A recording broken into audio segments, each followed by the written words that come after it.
Tallboys and Trackmasters is brought to you by Expert Exhaust. Expect more for your money. MTB Shock Dock, your choice for suspension needs. High Gear Success. From helping racers get sponsored to motorsports event operation and promotion, shift your passion into high gear. Track 93, the place to get ready to race. And by IADV. From routes, guided tours, and more, we'll help you get lost.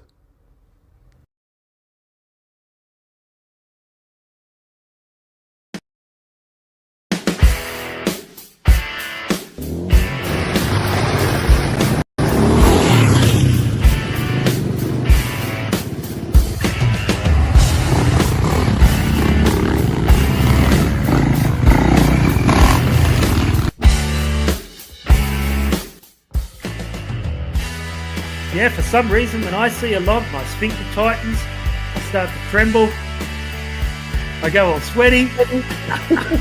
I'm a big fan of the 1.5 pork chop cans, personally. You gotta make sure you get your protein and carbohydrates all in one shot. Yep. Nice looking bike. That thing would look good with a hot fender too. Yes, it would. Yeah. It's got the line. Yes, it does.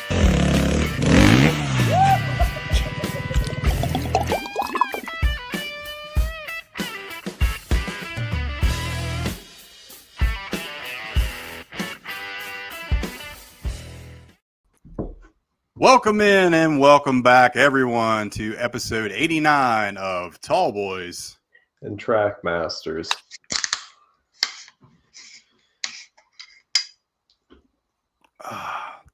Trevor, as the kids have been saying here lately on TikTok, is that a Coors fucking Light? It is. And I also have a koozie that came from the Coors Brewery in Golden, Colorado while we were down there. Look at you, Mr. Fancy. That's pretty cool. I'll tell you what, James, I'm feeling pretty tired. Are you? Not as tired as this episode's going to be. I like it. Discussing tires. I like it. Well, we appreciate everybody tuning in tonight. And as always, do us a favor. Give us a like and subscribe. Helps the channel out and helps us continue to do awesome episodes as this one. My friend, it's been 86 episodes in 2 years since we've last done a tire episode, which is actually crazy to think about in the long run of things. But the market itself has changed so much in that short amount of time. We have a lot more manufacturers available. Seems like a lot of, manufacturers overseas have now kind of come to the United States and offered a lot more options in our area. So I think it was high time for us to do a 2025 tire guide. What do you think? Yeah, I agree. Just within the last year or two, I guess there's been several new tires offered by legacy manufacturers, and there's also companies that were previously pretty unknown over on American shores, like Motos, for instance. It's been, they've kind of cemented themselves in the more performance-oriented dual sport tire market. So I'll be excited to talk about their offerings. Yeah, for sure, man. And you hit the nail on the head. Just some of those brands that were just starting out whenever we last did this show that just had maybe 1 or 2 tires available now have really kind of cemented themselves as leaders in today's market. But a couple of caveats before we begin. Number one is all of the tires that we're going to talk about this evening are not the full gamut of what's available. There's probably some out there that we're going to miss, but these are kind of the most popular offerings that are out there. And if it's not at least a 50-50 tire, we're not going to be talking about it on tonight's episode. Yep. So if you're looking for something that's 70 street, 30 off-road, you're going to have to find that somewhere else. We're 50-50 guys at the very least here on the show, and that's what we're going to talk about. First up, though, is there's no true unicorn set. Just like there's no true unicorn dual sport or adventure bike that does it all, there's no one tire set that you're going to buy that's going to dominate any type of terrain you go to, last 8,000 miles, and be under $200 for a set. Would you agree? I agree completely. You can envision like the different criteria you set for a set of tires is, a couple sliders, but as you slide, say, traction to the extreme, duration slides the other way, or vice versa. And that's something that, a lot of people getting into this hobby seem to grapple with, is tires that hook up well, especially on more difficult terrain, like, roots, rocks, clay that we seem to have a lot of here. They don't last on pavement. But you're looking for, characteristics on tires that are mutually exclusive. You're looking towards like soft compounds, large voids between tread blocks, stuff like that for traction off road. That's the opposite of what you want for pavement performance for the most part. So, but yeah, I think guys get pretty hung up on that. And, you said no unicorn set. So that's something that, since I got into this hobby a little bit later in life than most, at the very beginning, I kind of thought that you should run the same tire front and back. As in, like, akin to Trackmaster, you should also run akin to Trackmaster front. So it wasn't until a little bit, I don't know, a little bit down the road, mostly after I'd gotten in with FDSR and, all that it was like, well, you just mix and match. There's a lot of tires out there, tire sets that the fronts are great, but the backs just aren't it. And there's a lot of tire sets where the backs are great and the fronts are horrible. And we'll talk about Tusk D Sports and somewhere in this episode. So yeah, that's all one thing I know we've talked a lot about off camera as well, is, it makes you feel kind of icky in a way, a little bit like, I'm going to run this brand's rear tire and this brand's front tire. Like, you don't really see that a whole lot in the off-road world of motorcycles. No. Like, there's a lot more sets that work well for, off-road racing or what have you. But yeah, if you roll into a bike meet or an event and you start looking at people's front and rear tires, there's probably a select few that run the same, even if it's the same brand, it might not be the same, model tire front to rear. Yeah.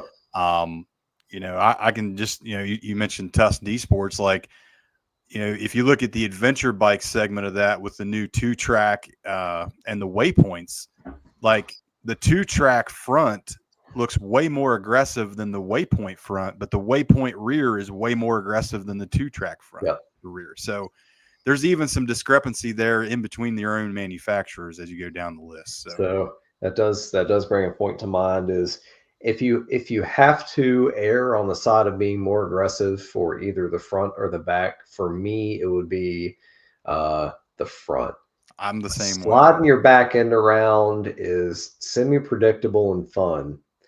Sliding your front end out is a horrific experience that can end in getting titanium put in your body. Unfortunately, we know that firsthand, huh? Yeah. Yeah. I would also say that, what area of the country you're in is going to dictate your tire choice as well. Yep. If you're out west where, it's like sandpaper rock, you're going to get traction on pretty much anything. So tires that are going to work in Moab or Colorado, Idaho, those areas are completely different than what's going to work here with us in the East Coast, where you're in the trees, you're in the muck, you're in the rocks, the roots, Just so like with geographic the locations. crawling scene. Yeah, it's same thing with, exactly. With the 4-wheel drive world, same thing. But when Shiloh and I were out west in Colorado and stuff, the whole time I was checking out these, goat path hiking trails and all that, and thinking, man, these guys have it so good out here, because it's just traction for days. You'd air down like 10 psi and just go. Like a completely wore out Trackmaster that should have been taken off 200 miles ago would hook up fine over all that stuff. But then we get out here and, you wear the square edges off your knobby and you're struggling your way around Fort Hill on the day of the 304 detour. Like a lot of guys were this year, right? Yes.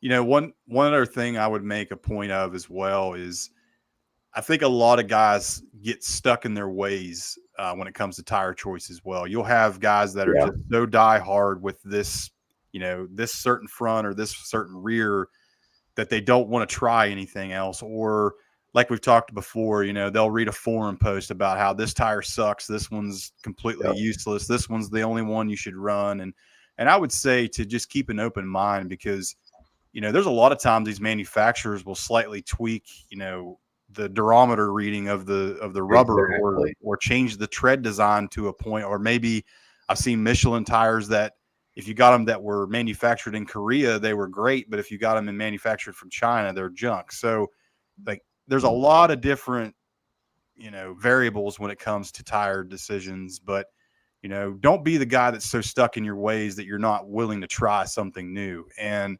it's such a wide gamut, and it can also be variable on the bike itself. There might be a front tire that is not very good on a lot of bikes, but maybe there's a motorcycle out there where the weight bias is different and it puts more weight on the front end, so it's going to work better. So there's so many different variables, and I would just say, at the end of the day, keep an open mind and don't get stuck in your ways where you're not willing to try something new. It comes down to rider weight and riding style too. If you're a guy that's a really, especially like a little heavier rider, you're really aggressive, seated like way up on the tank and turns and stuff like that, you can get away with a tire that, isn't what a more like Sunday rider can get away with, for instance. I like to try some new stuff here and there. I have in the past, but I am anymore somewhat guilty of, we wore out a Trackmaster and Shink on the KTM, order another one, or another set. I'd be a lot more willing to experiment if tires were what they cost in like 2018, 2019. Unfortunately, my wages are pretty much, similar to 2018, 2019, and tire prices are 2025 costs. Yeah. So another good thing too is if you're in a riding group, which I think everyone should be in some capacity because it really improves your experience. But being able to get like good feedback from the guys you ride with, especially guys that how they ride, like if they're a competent rider, if they say a tire sucks, and a tire probably does suck. Yeah. But versus like some nobody on a forum talking about how this is the worst tire I've ever run. Well, you don't know if they're running it like 35 psi or if this is like their second week of riding, or there's so many variables. But the same thing when we talk about modifications and stuff is just figure out your own formula. Don't be the guy that just jumps on a forum and takes everything as gospel. Yeah, that's a great point. And in our group, we've seen that firsthand. Of there a lot of guys, maybe one guy will be the first one to try a new tire and say, hey guys, this thing really hooks up great. And you're out there riding with him and you can tell immediately that, hey, this thing is hooking up great. Yep. And, you can throw a leg over that machine and see what you think of it firsthand. And I think that's a great way to experiment without, that initial risk of spending that much money up front for something that you're going to end up not liking in the long run. I think one last point that I'd like to make is don't also be the guy that, maybe you're just riding your adventure bike or your dual sport. You're commuting 95% of the time, like to work, or you're just riding on the street.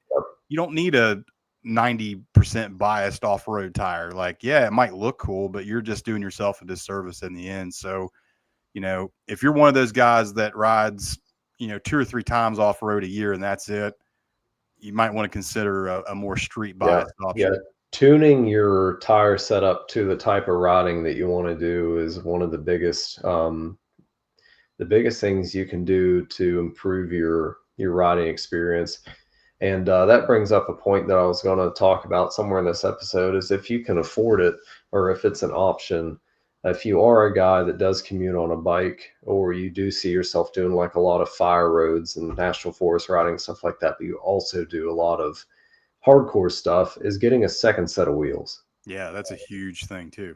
Yep. And, within reason, you can also run a different size sprocket between the two. And it's a great way to have a street setup and a dirt setup, quick change. Like I know Justin McVicker, our buddy, he's big into that too. He's got a second set of wheels, and there'll be times he's riding with guys he knows that are more street oriented. He's going to put his better set, or his more friendly street option tires on, and then be able to switch it back the very next night to go ride with us idiots, right? Yeah. So the other thing, correct me if I'm wrong, the tires that we'll be discussing in this episode will be DOT. Yeah, everything will be DOT approved. You know, take that with a grain of salt. I'm guilty of it as much as anybody else of running things that aren't DOT approved, but you're putting that liability out there if something were to happen. And I think it would behoove us to just talk about DOT options. I agree. Tonight. I know guys that get, one race takeoff tires from local guys, and those are great for super hardcore stuff. But you're taking that risk. I've done it. And there's also tire options where, the front's DOT approved and the rear's not. I can think of the Pirelli Garacross, a great set of tires that I've ran multiple times. The Shinko rear isn't DOT approved. Shinko 216 MX is backwards. The front is DOT approved and the rear is not. Yeah. So you're going to have that too, which is odd, I think. But all right, my friend, are you ready to jump into this here head first? Yep. All right. First up, these are kind of in alphabetical order. Like I said, probably not going to have everybody's favorite tire on the list, but we're going to go through them anyway. And the first one we're going to talk about tonight is Bridgestone. Bridgestone's been around since the dawn of tires, and they do have a couple of available options here in the dual sport and adventure market. Yeah. Bridgestone made the treads on Jesus' first pair of sandals. That's very true. First up, we have the Bridgestone Battle Axe, the AX41. You'll see this. I see these a good bit on a lot of adventure bikes. Yep. Got a pretty big profile tire, lots of big chunky blocks. Good void between the treads for clearing out mud. Definitely a good adventure bike tire. I'm going to say that if you get into some serious deep muck, that's not going to hook up very well for most people. But that's one point to talk about on adventure bike tires is typically your tread depth starts out as lesser than, like a 50 or a dual sport tire, for instance. Right. You also have their Battlecross E50, which is probably their most hardcore dual sport option. Again, pretty nice looking tire. Kind of puts me in the mind of a Shinko a little bit. Yep. The way the paddle. Yeah, Shinko 505. Yeah, like a 505 cheater. Yeah, yep. a lot in that same vein there. A little scoopy. Scoopy tires. E50 Extreme, $138, not too terrible. That's kind of standard going rate for a decent dual sport rear tire these days. All right.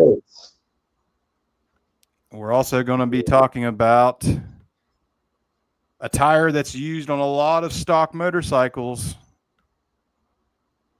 The Deathwing. The Deathwing, the Trail Wing, 301 and 302. The 301 is the front, 302 is the rear.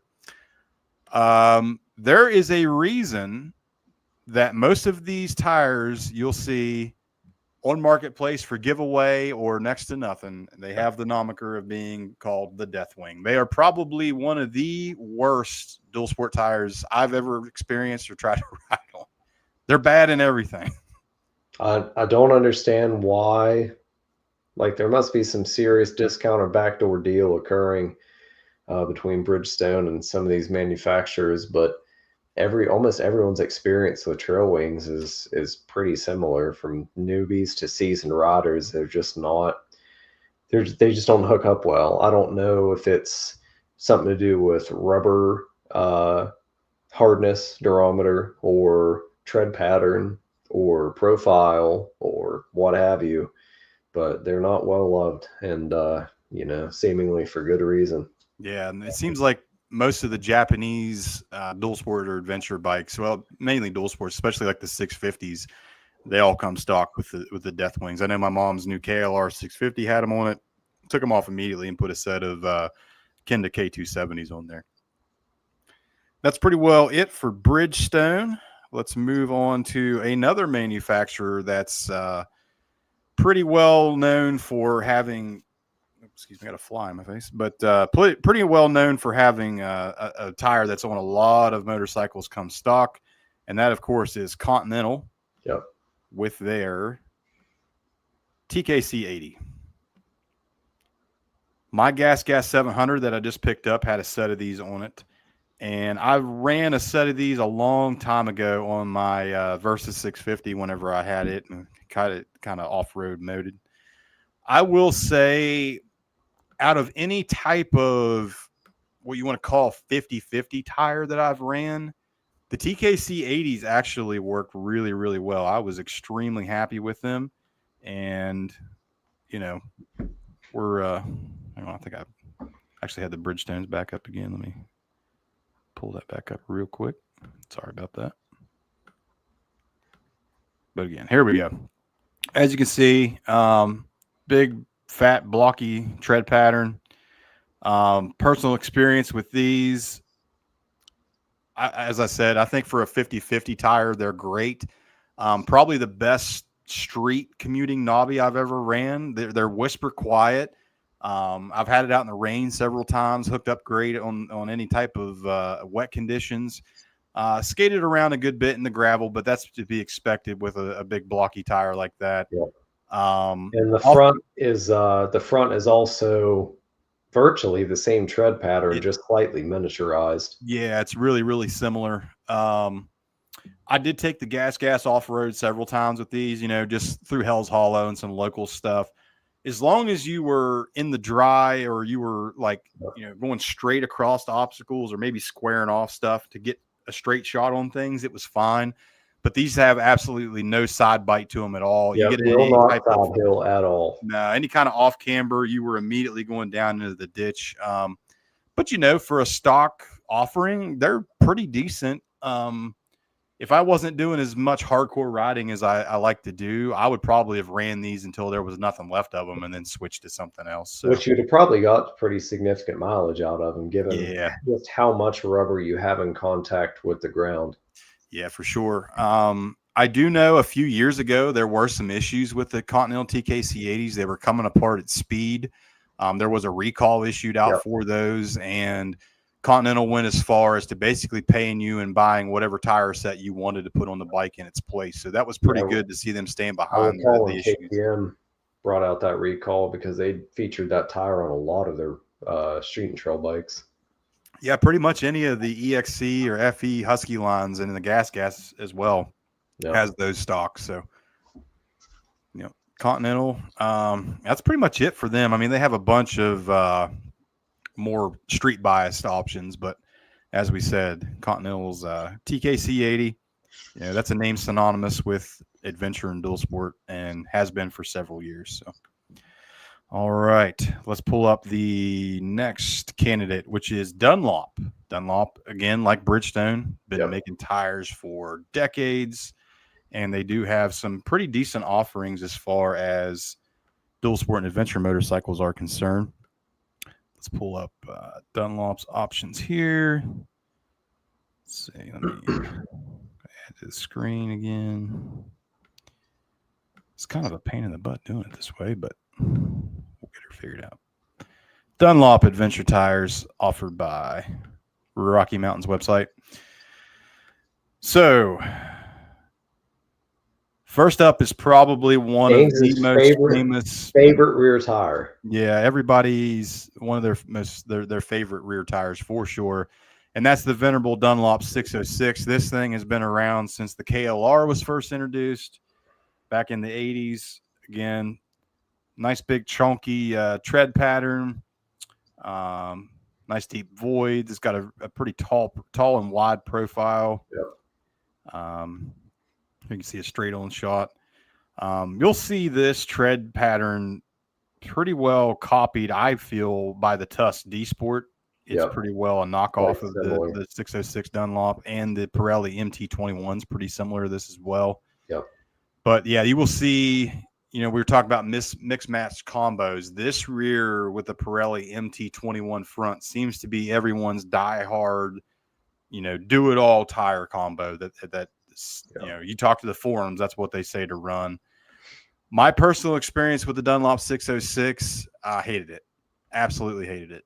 I think part of what contributes to that is the tire carcass is so stiff. It's very stiff. And And when we talk about Metzler, I'll go into a little more. I had a Metzler at one point on the back of one of my bikes that I swear you could let all the air out of the tire and it was still too hard for like creek rock and, other surfaces. I'd agree with that. Very, Absolutely. very stiff carcass. Yeah, that was my experience as well. But again, the Dunlop 606. So I ran Dunlop D605s front and rear when I first got my Kawasaki, and so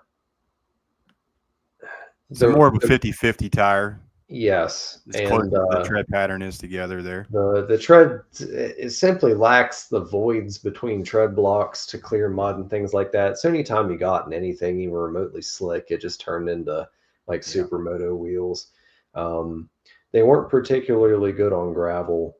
And I guess the metric that I measure a tire that's good on gravel against is either a Kenda K270 or Schinker 244, which are virtually the same tread pretty pattern. well the same. And honestly is a pretty good, a close copy to this 605 as well. It's I would say like the center lugs are pretty similar in that aspect. But between this and like Trail Wings, this is a better factory stock tire.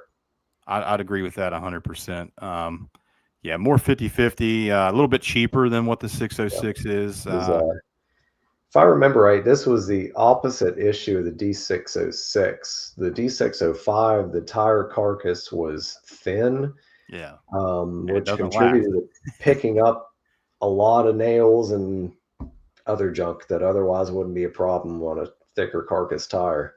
Yep. So here's the Geo Max EN91. I've heard really good things about this front tire. I've never ran one personally. Almost has that Metzler like MX360 or style Pirelli Scorpion XC mid-soft type tread pattern. Really, really similar to a lot of those other tires on the market.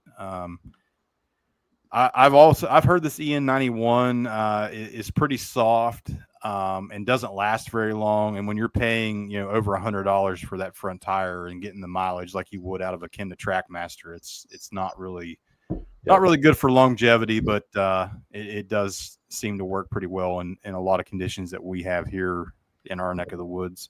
Something to talk about while we're on a front tire is some guys run like a cheater compound front tire. Mm-hmm. What is your opinion on that? I personally think that when you get into stuff that's like hard terrain or pavement that is just too squirrely, the side knobs just immediately fold over when they meet resistance. But when you're on rocks, roots, creek rock, trails, they're amazing for the grip they give you. So you're trying to balance between the two. I'd absolutely agree with that. There's a lot of situations whenever you have that cheater front tire, it feels like you're riding a Christini 2-wheel drive. Like it just continues to pull over all those obstacles. But yeah, you get out on the street and you really start hot dogging a little bit, man. It's sketchy as all get out. Yep. That pucker factor instantly comes out. Yeah. One of the last ones I want to talk about here, and we'll see some of these like, almost trial tire looking things here. Yeah. Never ran one, never really cared for them. But I did want to touch on Dunlop's Trail Max Raid adventure tires for you big bike guys out there. I've heard nothing but, glowing reviews over this basically rally raid style adventure bike tire here from Dunlop, front and rear. There were some guys that were running it at the last 24 hours of Appalachia when I was there on some of the bigger bikes, and they were absolutely hooking up and doing everything they need to do. So if you're looking for a very good do-it-all adventure bike tire, I think the Trail Max Raid is definitely in the top 3 of that category. Nice. All right, and that is it for Dunlop. And let's move on to our next manufacturer, which is one that's going to be near and dear to us, my friend. It's Kenda. Oh, boy. Kenda is really, they've kind of stuck to their roots, I feel, for a long time. There has been a few new models coming out, but I feel like they've kind of stuck with what's worked and what's made them money for a long time here in the past. So, we'd be really remiss to not start out with, basically what the podcast is named after, and that's the venerable Trackmaster. Let's pull up the Trackmaster here. Yeah, the K760 Trackmaster. Yeah, the K760 is probably my single favorite rear tire for the area that we ride. I would gladly sacrifice pavement performance and longevity. I would gladly spoon on 2 Trackmasters as opposed to sacrificing that traction for a tire that lasted longer. The caveat is once you get to a bike that makes like 50 horsepower or more, if you're heavy on the throttle, you're going to smoke one of these things bald in like 400 miles. Yeah. We have a funny meme that we've shared back and forth for years and years and years, even before we started the podcast. And that is the Kenda Trackmaster is not here for a long time. It's here for a good time. It is here for a good time. I love it. You can side hill on one of those things out across stuff that it feels like you shouldn't be able to. It's almost like it's Velcroed to the ground in some cases. It's pretty predictable on all terrains. I don't really care for it on gravel that much due to the tread profile having, open voids, lateral open voids between tread blocks. But if you lean it over enough that the side knobs catch, you can lean that thing over on gravel a lot more than you feel like you should be able to.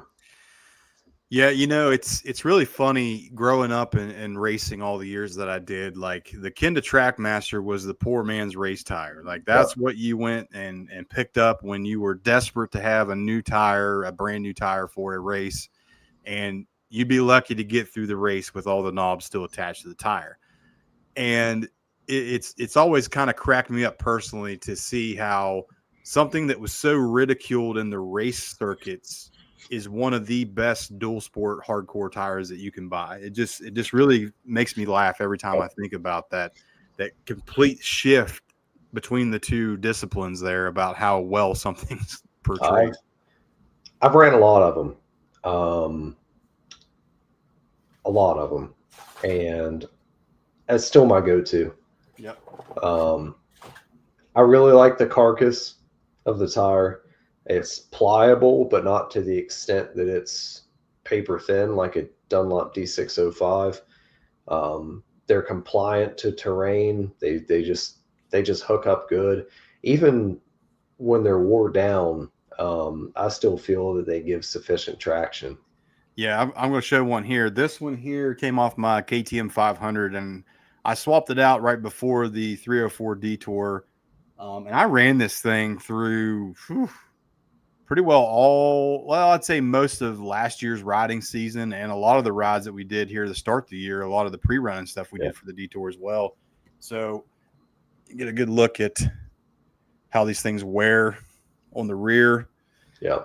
I'd say I probably have, I don't know. I'd say almost 1,000 miles on that rear tire there. You know how happy I am with the Trackmaster. 1,000 miles is good for the Trackmaster. Yeah. And I'll continue that. I've got some of these other models that we'll talk about here as well, kind of hanging out here, stage left. One I did want to show real quick that we already talked about, I forgot to show, was this is the TKC 80 that was on the back of the Gas 700. You can see what the tread wear is. I have 600 miles on that bike, and this thing still looks exactly like it was whenever I left Waynesburg Power Sports. So 600 miles of 80 horsepower wheelies all day long. Didn't do anything to that. So let's go back to some of Kenda's other offerings here on the market, which they do have a lot more than what you would think.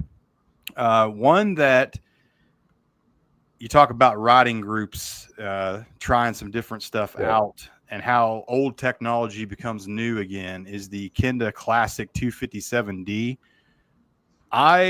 My dad has ran these a lot on all of his different dual sports that he has, and These really remind you of the old school Yokohama Super Diggers that they used to run at the Blackwater days and pre GNCC racing and hare scrambles.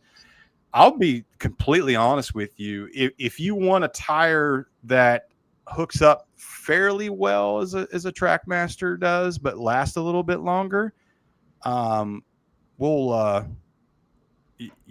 this thing will it hooks up almost as good as a Trackmaster, but it does have a little bit better longevity. I think it's a little stiffer carcass. It doesn't work quite as well in some of the rougher situations that you experience around here in this area. But if you're looking for something that's similarly priced but going to last longer and sacrifice just a little bit of performance, I think the Kenda Classic 257D is definitely an option. If I remember right, Fred has ran either the Gauntlet or the Millville, one of the two, and he said that he was pretty pleased with it. Yeah, I think we have there's the Parker DT. Okay, so Fred also ran a Parker DT, which is a desert terrain. That's what DT stands for. Yep. Like hard, rocky terrain tire. It's a hard terrain for sure. And that thing lasted a very long time, but still hooked up pretty good for pretty much everything I was with him riding on while he had it. He was a fan of it. Yeah, I've ran the Parker DT fronts a few times, and I was extremely happy with them. And like you said, I think they do sacrifice a little bit of wet traction ability just from the nature of it being a hard terrain tire. But a 6-ply rated 6-ply tire carcass, that's practically an airless forklift tire. Yep. So good deal there. I forgot all about the Parker DT.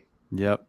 The Gnarly, this is DOT approved, but I wasn't a fan of the Gnarly. It's really good for like super hardcore off-roading and getting you to the trailhead to do some hardcore stuff, but they're just so soft. Like they last half the time is what a Trackmaster does. That's I would not recommend them. Fred, for like the Detour, will run a Shinko 505 cheater, which is like bubblegum tire compound. Dude, they're so soft. You can just take a knob and like twist it 90 degrees or something like that. It's crazy. Now, for my money, this is absolutely my favorite 50/50 tire, the Kenda And 70. The rears are surprisingly capable, even in some wet and mud, than they look. Yeah, I ran a back one of these on the XR 650R for like a year and a half and did pretty much anything I wanted to. The only time I had any issues was when you were in like super thick peanut butter mud. Like it's not going to clean out. It's going to pack up pretty quickly. But dude, a set of these are so super cheap. And if I had a straight, mindset that I was only going to do 50/50 riding, 50/50 stuff, it's going to be this or the Shinko, which is I would either run these or the Shinko 244s. The only reason I might lean towards the 244s is the side knobs on these are less supported than they are on a Shinko 244. Mm-hmm. So when you're really leaning into it, and I'm sure you felt it based on the way you ride, you hooligan, it's a little squirmy. Yeah, it can be. You kind of feel those side knobs start to flex under when they're under load. Yeah, it can be. That's one of the absolute best gravel tires I've ever ran. It's like it's velcroed to the gravel. I would agree with that.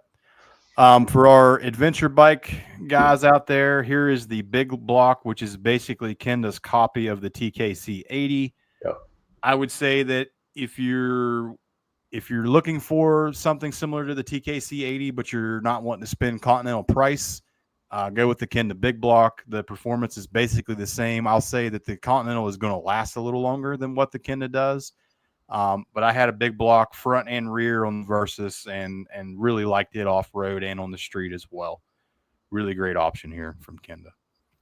Kenda also does have a new Trackmaster Adventure tire coming out. I'm not sure if it's on here quite yet. Don't see it, but it's more of like a I'd say almost 80-20 tire. So don't think that it's worthy of discussion here on tonight's show. And that's basically all of the offerings from Kenda. Again, can't go wrong with a Trackmaster. Can't go wrong with really any of them, honestly. And you can't beat the price for them. I've never had an issue with a Kenda tire. Yep. All right. Up next, and this is one that you were talking about a little bit earlier, is Metzler. So let's pull up Metzler here and get into what they have to offer. Metzler's got a pretty significant history in rally races like Dakar and things like that. Yep. Let me I would say for Metzler, at least in my frame of mind, I think they're better suited if you're on an adventure bike than if you are a smaller dual sport. I think that their full size options are a little bit better than what they are if you're on a true dual sport like we run. Yeah, a lot of people talk about the Karoos or Karus. Yeah, the Karoo. Yeah, the fours. Some of your bigger adventure bikes will actually come stock with these Metzler Karoos. I would say, kind of in that same vein of the TKC 80, maybe a little bit better off-road performance than what the TKC 80 was going to give you. And I noticed that Kenna's Big Block also had it, but it has that sipe or cut in the central knob, right about center line of the tire. So that really helps it be compliant over rocks and things like that. Yep. Again, a good option if you're on a bigger adventure bike. They do have the Karoo Extreme, which is just a little bit more kind of rally raid style. Yep. Here is the MC360. Here's the mid-hard. So you and I both ran an MC360 mid-hard rear. We have. I had it for about 200 miles, decided I didn't like it, and sold it to you, and you ran it in a hair scramble. The reason I bought it was because a lot of guys that rode out west had a lot of good stuff to say about the overall longevity. But trying to apply that to the terrain that we have here really just didn't work out.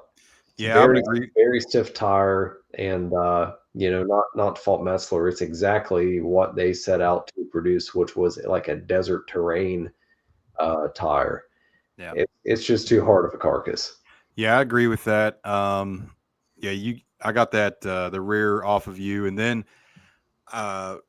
Robbie Glasswell from Woods Boathouse, who's one of our sponsors for the 304 Detour, he got a pallet in of the front tires and was giving them away for the ride. And I actually bought one off of him just to have that matching set. And, I put them on and they were okay, brand new. But, as soon as you start to get into that really nasty, grimy, rocky, rooty stuff that we like to ride around here, They weren't packing up. They were just not biting into that surface. They would just spin out uncontrollably. And like you said, I think that if you're a guy that's looking for a long-lasting, hard-terrain tire and you live on the western side of our great country, I think the Metzler MC360 is a good option. Let me see if they have any other things that we're missing. A lot of folks really like the mid-soft fronts. Yeah, Metzler MC360 mid-soft up front. I have heard of the Enduro 3 Saharas, and it's a pretty interesting tread pattern. It almost puts you in the mindset of like an all-terrain for a light truck or a Jeep or something. Yeah, it does very interesting tread pattern. Can't say that I've actually ever seen one of those, so that's cool. Slap a Southern Africa Twin, be a guinea pig. Yeah. That thing's too hard to put tires on and off of to be a guinea pig for most things. That's something else too that really sucks is, you do your research, you buy a tire, and then you get it and you realize it's one of those tires that it's like trying to install something with a moose. You need like 6 tire irons to get the bead spooned on. And I know Tuscany Sports are very stiff. That Metzler MC360 was very stiff. Dunlop D606. Like there's a lot of tires that just have, they're stiff to mount. And then you get into bikes like DR650s with that oddball rear rim geometry for the 17, and it makes it even more difficult. Yeah. I just realized that for some reason StreamYard had kicked us off of the TNT Facebook page, so apologize for that. I got you guys hooked back up, and we'll continue on. We were just talking about Metzler tires. And you know what I've kind of noticed as we've gone through this? Why is there so many tire manufacturers that start with M? It's like they all do. I never gave much consideration to that. Because up next is Michelin, man. The good old Michelin, man. Michelin does marshmallow shaped mascot. Yeah, was the Stay Puft Marshmallow Man from the Ghostbusters. Like the Bibdom or something like that. He's got an actual name. Anyway, we won't go into the different TikTok memes that I've sent you. What people do to the sides of those tires, right? No, we won't. All right, let's pull up. Let's see. We got Rocky Mountain here and their Michelin offerings. Let's see. Okay. So on the beta, when I got it, I got 2 fronts and 2 rear Michelin Starcross Enduro tires that I believe were DOT. Yeah, that's pretty well what these are here. They worked actually really well. The longevity of them, since they were a softer compound tire, they did not last very long, but they hooked up pretty well. And I thought to myself, I'll buy another set since they worked so well. And then I saw the price and went back to a Kenna Trackmaster out back and Shinko 216 up front. Yeah, you're really getting into that realm of too costly for the longevity, definitely in my opinion. I was a huge Michelin Starcross fan whenever I was racing years ago. Yeah. And there was a change, like I mentioned, it was because I believe they used to be made in Vietnam or Korea, and the rubber was great. Man, they hooked up well. They lasted a long time. And then they switched to, I don't know, this Thailand, I believe, was when they were started to be manufactured. And they were almost like akin to Trackmaster. You'd start seeing the treads fly apart. They wouldn't last more than 1 or 2 races and still cost the same amount. So, yeah, that price factor really just made it to where it wasn't worth it anymore. That's something that, we've discussed is just because you've ran the same tire for 10 years doesn't mean that the manufacturer, in an effort to cut costs, doesn't go with a different rubber compound on the next production run, and it just doesn't perform as well. Yeah. Now their Anarchy Wild is a very extremely popular adventure bike offering. Very well known. Yeah. And I'd say for my money, one of the best adventure bike tires that you can buy. If I am not mistaken, I do believe that the new KTM 390 Adventure and Enduros come with these stock. I could be wrong on that, but I feel like I'm correct. Not sure. But having thrown a leg over one, you think I would have paid attention to it. But I'm pretty sure they do. It's either these or the Metzler Carews. I can't remember, but pretty sure it's the Michelins. But yes, that's that's pretty well it for DOT Michelin tires. Again, they do have some, a little bit more street biased options, but it's going to be the Enduro or the Anarchies for Michelin. Some 1090 tires. Yeah. All right. Let's pull up our next player on the market, which is one that's been around over in Europe for many, many years. But here in the last 2, you really have seen them start coming on. And as a matter of fact, I just spooned a rear one of these on the Gas, which is what I'll be running this weekend at the 24 Hours of Appalachia. And that's Midas. They've been around for a long time, but they were kind of difficult to get in the United States. And they do have some pretty awesome offerings. And this is another one of those situations where a couple of guys in the group tried to be a guinea pig, wanted to try these out, and I think they're really starting to come along. I know, Tyler runs them, Justin runs them, and I'm going to be starting to run them now too. So we'll probably see these a lot more in our area. But let's go through and pull up what Midas has to offer for us here.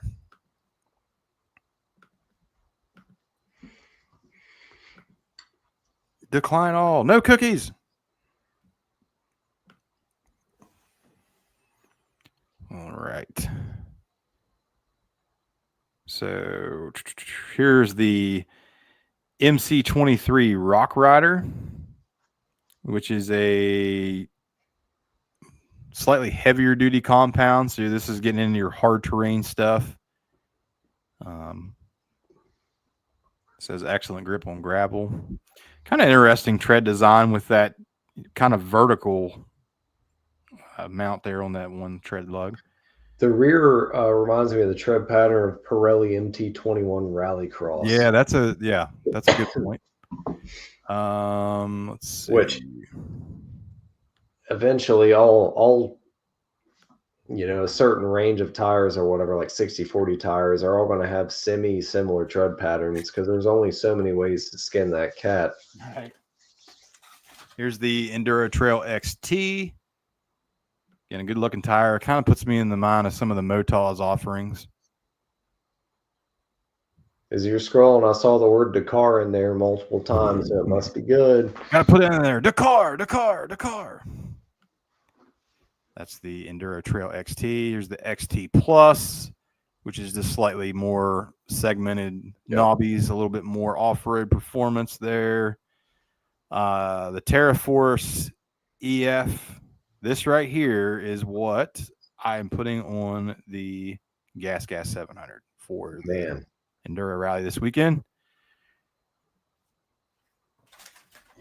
That might be the most aggressive and sparsely treaded front based on that image that I've ever seen. Here's the front. Okay, so it's not as bad as the picture makes it look. That is a problem that I have noticed on a lot of manufacturers' websites is, the pictures don't do the tire justice. Yeah. It looks way different than it is. That's something we do need to talk about. Is if I'm buying tires, I want to see an actual picture of the tire. I don't want to see an artist's rendering or a computer generated anything in the tread pattern. It's AI. Send the intern out and just have him take a picture head on of the tread pattern. I'll say that the green labels are for super, super soft conditions, and the yellow is a little more, kind of mid-terrain stuff. It's going to last a little bit longer. I'm super excited to try these out. I know a lot of guys have been running them and really raving about them. So, again. Well, honestly, I was unaware that Midas or Mitos or however you pronounce it had this many options. They really do. Tires.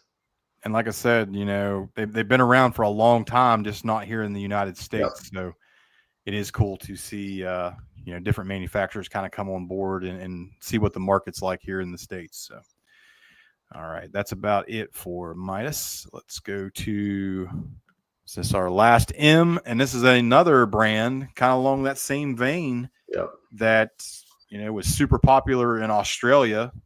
And has come on board here in the United States in the last couple of years, and that is, of course, Motaz. Moto-Z, Motaz, whatever you want to call it. Acerbis, Acerbis, right? About the same thing. Tomato, potato, doesn't matter to me. Let's look through some of Motaz's offerings here. I actually have a set that was on my Africa Twin, which we'll talk about here shortly. Share the screen, and here we go. Motaz seems to be the most enthusiast-oriented tire company in terms of what they develop, their tread patterns, compounds, etc. Mm-hmm. Here's the Tractionator Adventure, which is a really good, full-size adventure bike style tire. Starting to see a little bit different siping, and the side blocks are probably a little bit more aggressive than what you would see like on a TKC 80 or something of that sort. So it's really good for high speed. That's one thing I do like about Motaz is they are really, really adamant about putting the speed ratings on these tires. Yep. You don't see that from a lot of manufacturers, but they really do go out of their way to make sure that you're not trying to spin these things to oblivion. So, Here's the Raw Z. I know that Fred has a set of Red these Miller. on his 50/50 tire. Yeah. Probably another one of the best 50/50 true tires that you can buy, but man, they are really expensive for what they are.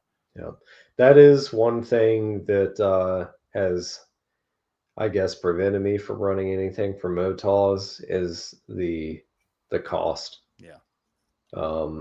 And I've been around them. I've seen enough guys run them that I do believe in the performance and everything. It's just, it's a hard pill to swallow, knowing you can buy a front and a rear from different companies for the price of like one rear from Motaws. Yeah, that is. But they're also a smaller volume tire manufacturer. So part of being smaller volume is your development and operating costs are spread out over fewer units. So they're definitely going to cost a little bit more. Here's the Tractionator Dual Venture. I actually have this front tire on the KTM 500 right now. And for being what honestly looks like a 50/50 tire, it's super impressive for what it is. Is it as good as, like a K270? I'd say it's probably a little better, but again, you're getting to that price. I mean, $209 to $284 for just one single front tire. That's a lot of money to spend. I got this thing, kind of secondhand off of a friend of mine, and I thought I'd give it a go, and it's still in there right now. And I've been happy with it, but I would not be happy with it paying full price. Yep, I understand That's that for sure. That's the Dual Venture. We were just complaining about manufacturers using representative images of tires. Props Motaws to taking images of actual tires. Now, here is a super popular Motaws tire, and that is the Desert HT. Now, Justin bought these brand new for his KTM 690 and took it on last year's epic Memorial Day ride, where we took about 15 hours to go 10 miles. And he was complaining about it not hooking up worth a crap in anything that we were trying to ride that day. And I was kind of the mindset like, you're just, you're tired and you're trying to wrestle that 690 around this Eat stuff. a Snickers. Yeah. So he got to the point where he was almost ready to pass out from heat stroke. And I got on his bike and tried to take it up this last hill climb to get out. And I was fully with him. This thing would not hook up worth a crap in anything that we were doing. Yep. He took them off, and I believe it's when he bought that first set of Midas tires. He offered these to me at a super, super cheap price. And I was looking for something more aggressive to put on the Africa Twin, and the tire size was the same as what the Africa Twin used. So I put these on my Africa Twin. And let me tell you something. To this day, I have not had a better performing set of knobbies on that Africa Twin than these Desert HTs. It all goes back to tuning your tires to your terrain and figuring out for yourself. And sometimes that means eating the crap sandwich of spending $400 on a set of tires that doesn't work in the terrain that you want. I've been bitten by trying to run a desert terrain tire around here, thinking, it'll hook up well enough and last longer. Significant mileage out of it. Just did not work out that way. Now, let me show you something super impressive. This I have the set sitting here right behind me, front and rear.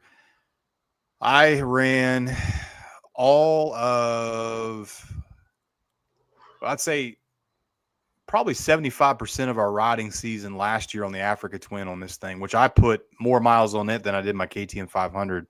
And I also ran the Hinton 24 Hours of Appalachia and the Vinton, Ohio 24 Hours of Appalachia on there. So that's 1,000 miles of basically rally racing on these tires. So I think all things considered, I would say roughly 41 or 4,200 miles of riding on these tires on that big heavy pig on a lot of stuff that it should not have been on. And here's where we are with the wear.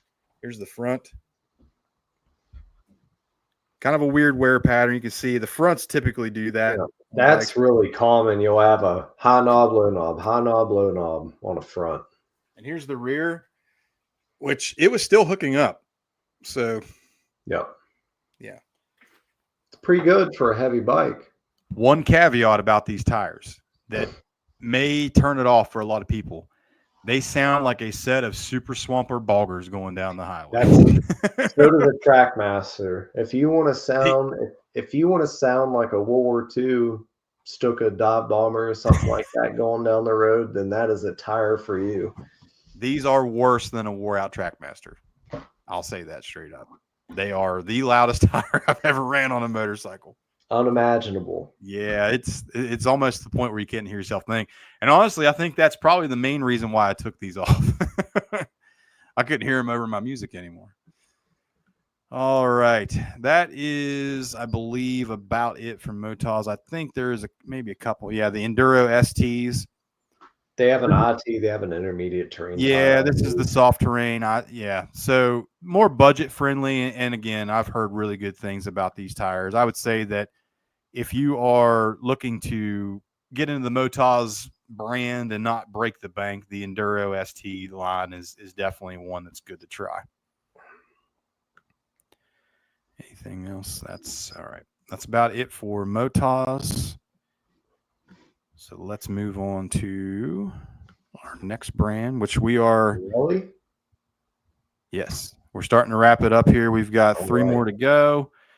Again, I knew this was going to be a long episode, but that's okay because I don't work midnight shift anymore, Trevor. We can go all night long if you want to. I have to wake up and go create shareholder value in the morning, buddy. Well, I kind of got to do the same thing as well. Unfortunately. Let's go through Pirelli's offerings here now. Share the screen. Here we go. All right. I would say that as popular as the Dunlop 606 is, the MT21 is the other side of that coin.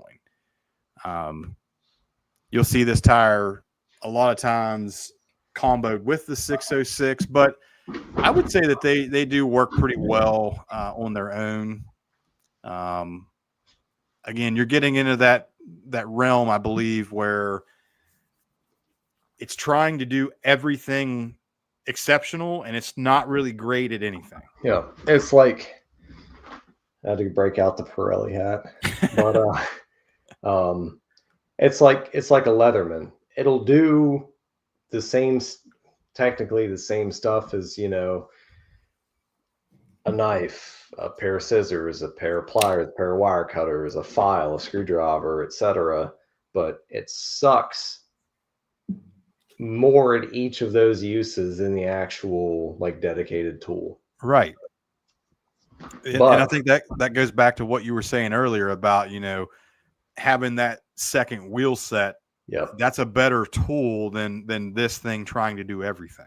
This, at least on the rear, is a better tire. Like if you're planning on doing a lot of forest roads and stuff like that, but you also want to go explore, you can get yourself into a lot more stuff with that rear tire that you can get out of than you can with like a 50/50 tire like a Kenda K270, for instance. Right.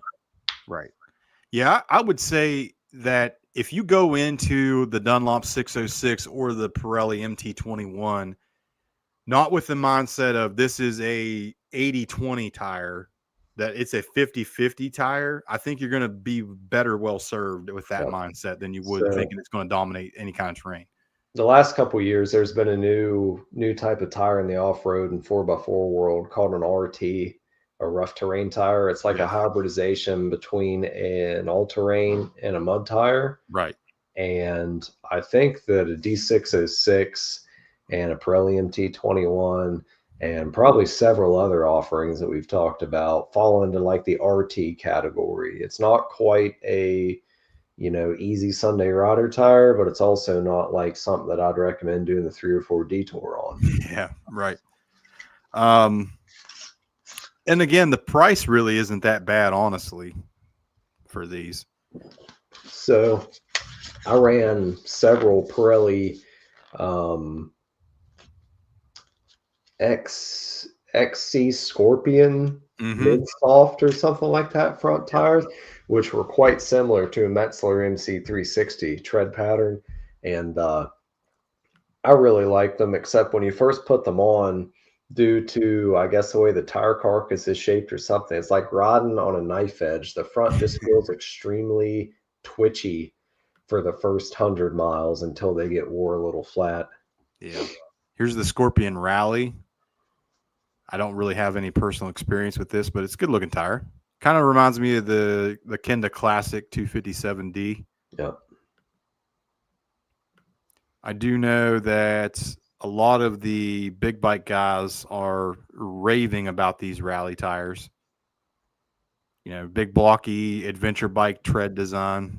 I mean, I hate to say it, but man, so many of these just look exactly the same. There's only so many ways that you can do one. That's a good point, is how similar some of these tires look versus how differently they perform. Yeah, that's very true. There's so many that kind of cross blend with each other, but they perform totally different. They may look the same, and you'll see that you see a guy that may have this Pirelli Scorpion Rally.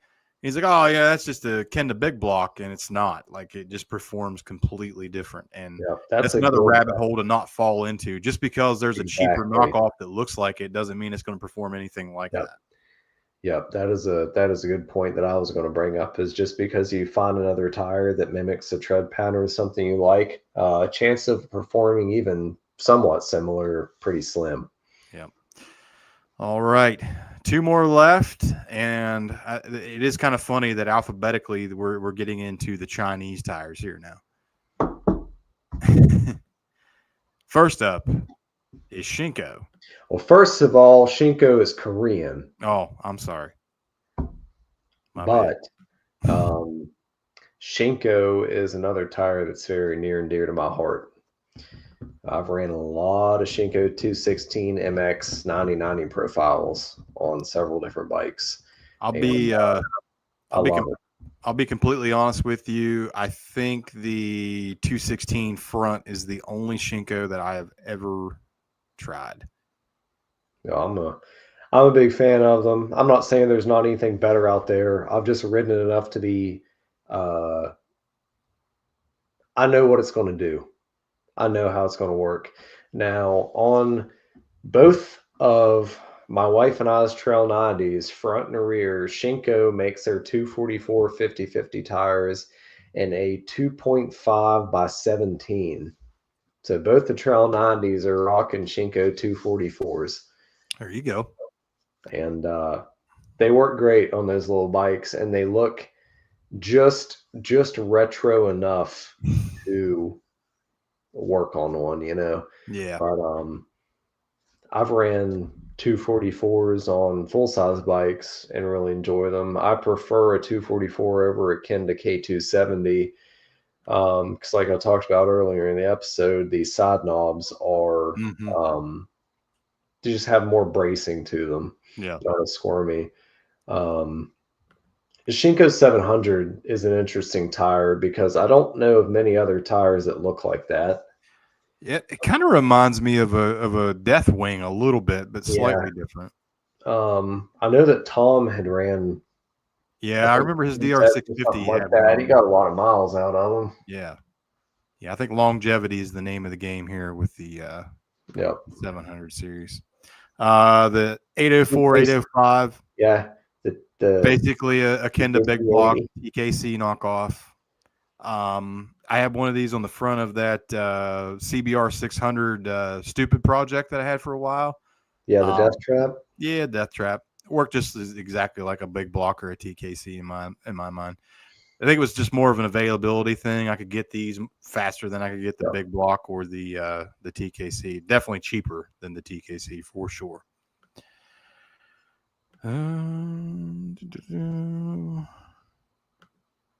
There's the front 804, 805.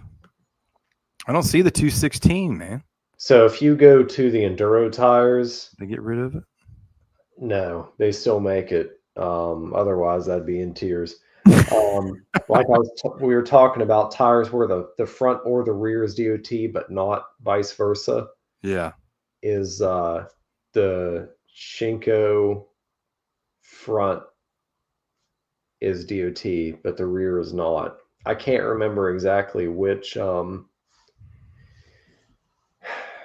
category it falls under. Yeah, I'm trying to find it here. Extreme Enduro. Oh, there's the 216 MX. Yeah, so the front's DOT, but the rear's not. Yep. Yeah. Very Trackmaster-esque. So the story goes that there's a company called Golden Tire that made a tire called the Fatty that has an almost identical tread pattern to this. The story goes that Shinko purchased one of their production facilities, and as part of that deal received the molds to produce said tires. So the difference between the Golden Tire Fatty and the Shinko 216 and MX is instead of the G embossed into the tread block, there's an S. Shinko 216 MX also offers like a of course, I'm a big fan of the 9090. They also have a cheater compound in the 9100 Yeah, that's what it says right there. Yeah. Yep. So that's really cool. I love them. They last reasonably long. They still give good traction even when they're wore down. Yeah. And there's a lot of tires out there that are great for like the first quarter of their life. But this one goes the distance. Good deal. All right, and our last brand, and maybe least, I'm not sure, is Tusk.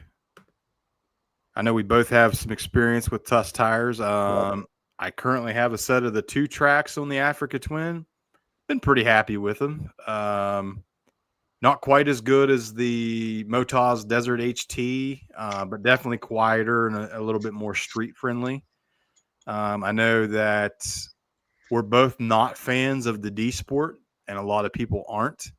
I know that my dad and Justin have both run the Waypoints a good bit, and they're both pretty happy with the Waypoints, which I think the Waypoint has probably its own, it's a lot of these Tusk tires at the end of the day, they're made in China and they're copies of a lot of different popular brands, but the Waypoint is pretty well a proprietary looking tread design. So yeah. Let's get into Tusk and share what they have to offer here. And obviously, this is Rocky Mountain's in-house brand, so it is cool to see the guys out in the RM Rides YouTube channel, which you guys, if you're not watching that, you need to subscribe. Those guys put out some excellent content. And, I mean, for the price, you really can't argue with the price of these, honestly. I agree, especially in this day and age. So here's the D Sports. My experience with these, my KTM 500, when I bought it off of my buddy Aaron, it had a set of these brand new.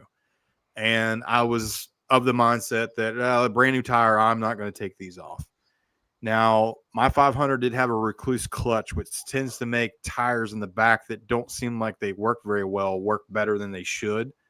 But as soon as I got on my first gravel road, I immediately hated this front tire. This is probably the worst full knobby front tire I've ever ran on any one of my dual sports. I've heard that and read that account from a lot of riders that the front does not inspire confidence whatsoever. It's squirrely, especially in gravel. It seems to just push, as opposed to bite. And when that rear tire gets that leading edge wore just a little bit, forget about it. This thing is spinning all day long. And these are the hardest compound tires I've ever dealt with. My Motaz Desert HTs aren't as hard to take off and put on as what a set of Tusk D Sports are. Our good buddy Arthur bought a set of those back when he still had a CRF 250L and brought them over, and I was going to help him spoon those things on, and I was about to take the jack handle off and use the cheater pipe over tire iron and try to get one of those things on. And we left it out in the sun for like hours before we got into it. But he wanted to take that around the Wolf Haven Tree Farm single track, and it will not side hill. And you know how WTF is a lot of side hill. Yes. And tell you what, man, I was starting to invent new cuss words, trying to help him get that bike pick back up and get it back up onto the trail to keep going. Yeah. Not a fan of the D Sport at all. Here is the Tusk Waypoint, which is a tire they released last year. And again, it's so odd to me with this set. You can see how aggressive the rear is, and I've rode guys that have this bike or this tire on the back of their bike. They work great. They're such a really good all-around tire. Like, yeah, there's some things it doesn't do, perfect, but for a kind of attempt at a do-it-all tire, the rear is awesome, but the front is just not knobby enough for me. I could see what I think would be a good pairing for that is the Tusk Waypoint rear and a Pirelli Rally front. Yeah. I feel that would work pretty well, and I might actually give that a shot. Yeah, just such a different contrasting tire, knobby profile between the front. The rear looks like a 70/30 dual sport tire, whereas the front looks like a 50/50. Yeah, 50/50. Like adventure bike tire almost. Yeah. It's like you're taking a dual sport tire rear and an adventure bike front. Yep. And let's see. I know they've got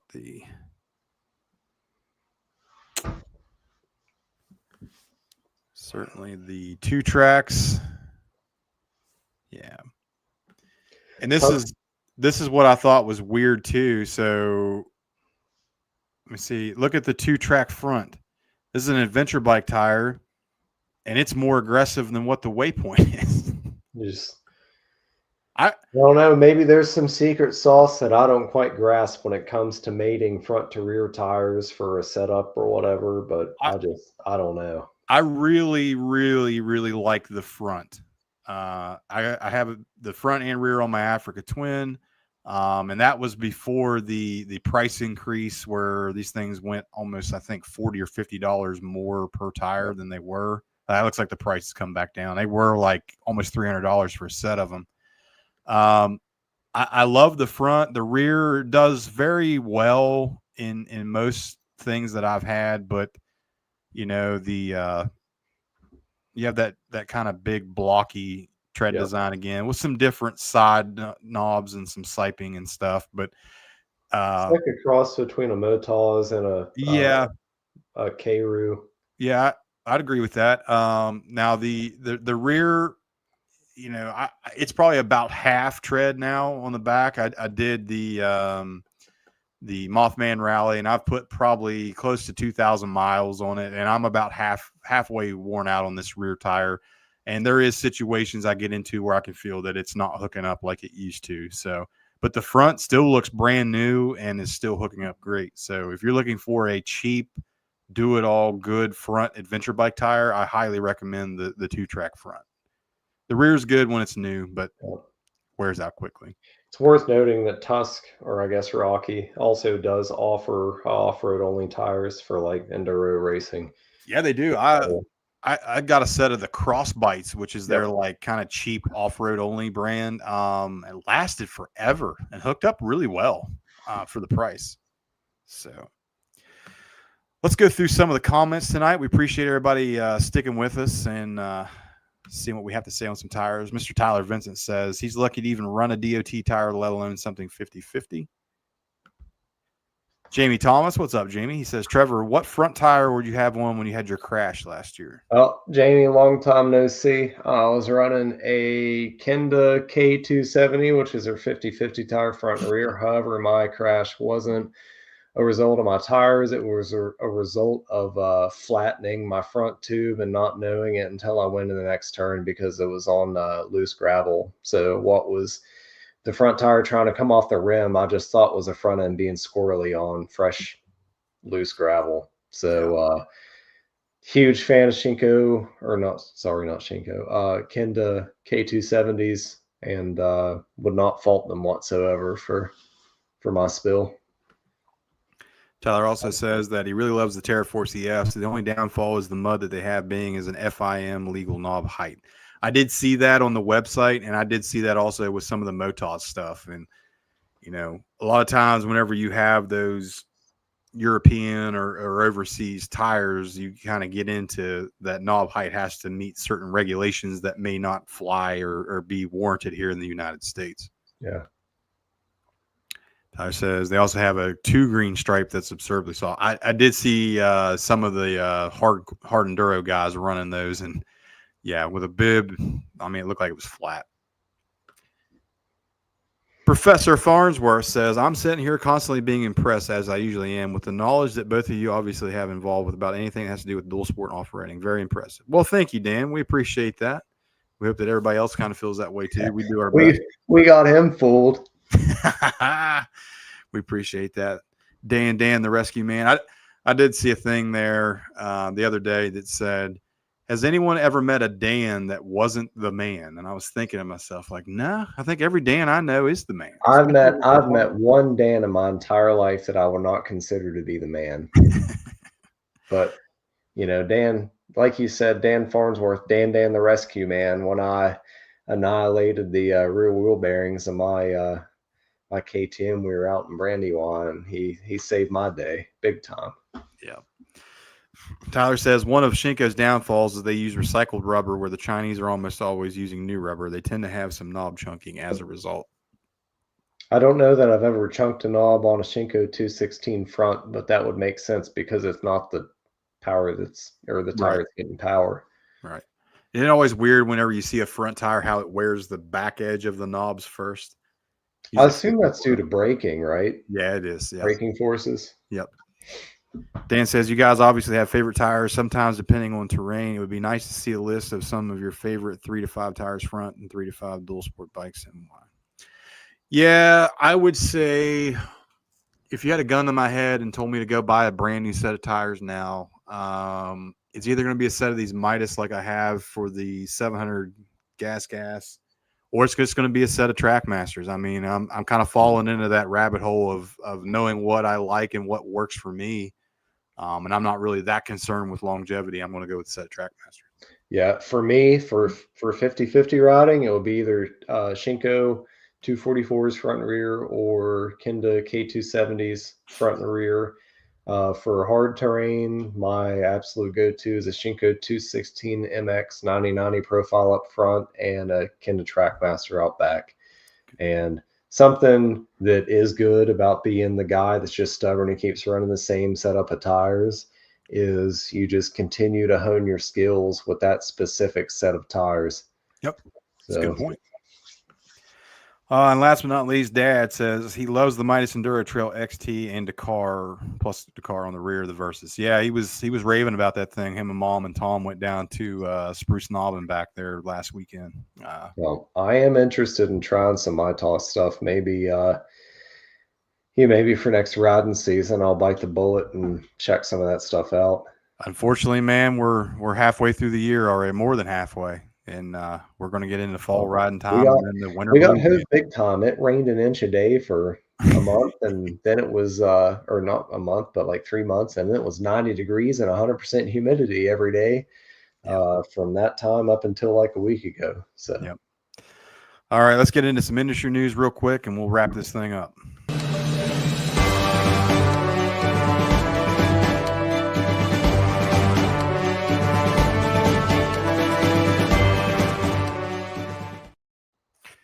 All right, just a couple here tonight. As some of you may know, the 99th edition of the International 6 Days Enduro is going on right now, and we have a couple of updates from that.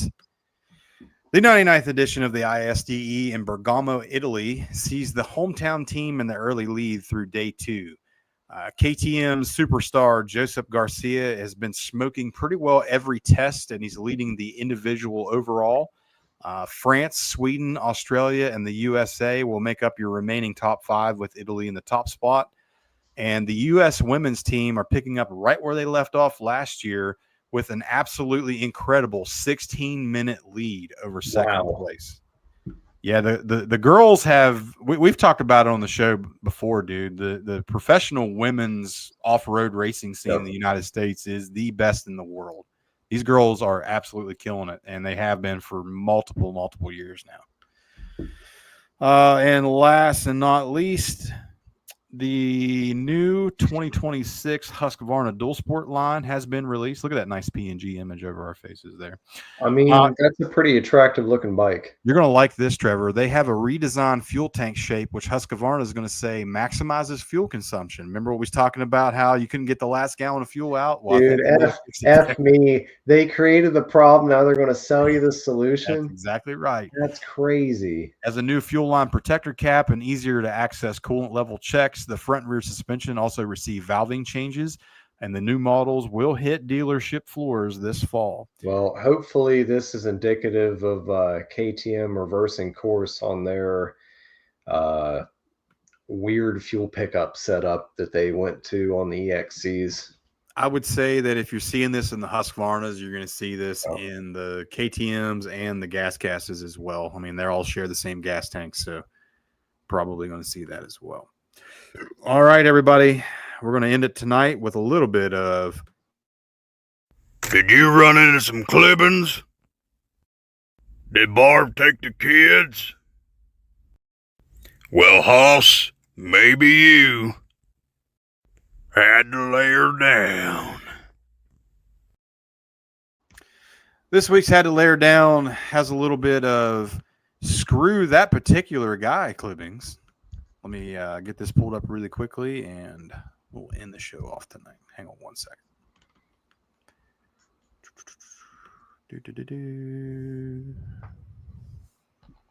I sent this to the group chat there a little bit earlier this evening, so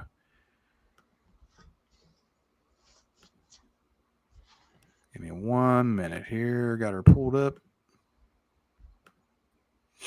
All right, yeah, this is from Douglas DeSantos. Not sure where they're riding at, but I don't think he might be friends with this guy anymore. It's crazy how many videos there are of like a bike turning into a heat-seeking missile and just bulldozing some bystander. I mean, he took it he took it like a champ, you know? Yeah. He's probably afraid his friends were going to laugh at him if he cried a little bit. Yeah, he cried when he got back to the truck, right? Yeah, don't we all? All right, ladies and gentlemen, that's going to do it for us this evening. We appreciate everybody sticking around with us and getting our little bit of insight onto the 2025 tire guide. And yeah, here we go. They wrote me into another 24 hours of Appalachia, Trevor. I was going to end the episode with that. I was going to say, James, good luck on your rally this weekend, and good luck to David Porter too. Oh yeah, Mr. 2024 Badass Award winner. I wish you the best. Thank you, guys. I appreciate that, man. And with that, we'll see you guys next time on Tallboys and Trackmasters. Thanks, everyone.